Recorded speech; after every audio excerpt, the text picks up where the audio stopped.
পরিবারের মন জয় করে শেষমেশ তিতলিকে নিয়ে বিদেশে পাড়ি জমাল রাহুল। হ্যাঁ বন্ধুরা, আমরা এমনটাই দেখতে পাব শুধু তোমারই জন্য সিরিয়ালের আগামী পর্বে।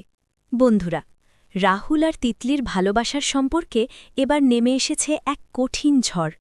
তিতলি ভবিষ্যতে বিদেশে স্থায়ী হতে চায়, কিন্তু রাহুলের পরিবার এই সিদ্ধান্ত কিছুতেই মেনে নিতে রাজি নয়। এই বিষয় নিয়েই দুজনের মধ্যে শুরু হয় তীব্র টানাপোড়েন।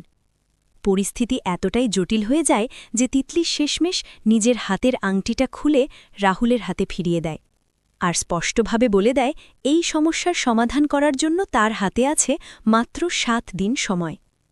তিতলির এমন সিদ্ধান্তে একেবারে ভেঙে পড়ে রাহুল, কারণ সে বুঝতে পারে এবার যদি কিছু না করে তাহলে হয়তো চিরদিনের জন্য তিতলিকে হারাতে হবে।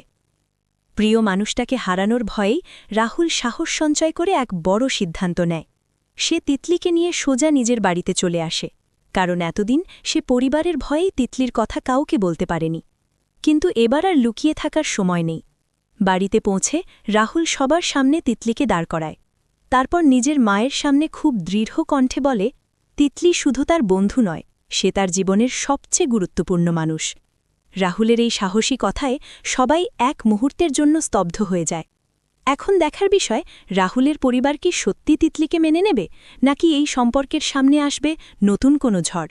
বন্ধুরা, তোমাদের কি মনে হয়, রাহুলের পরিবার কি শেষমেশ তিতলিকে গ্রহণ করবে? কমেন্ট করে অবশ্যই জানাও।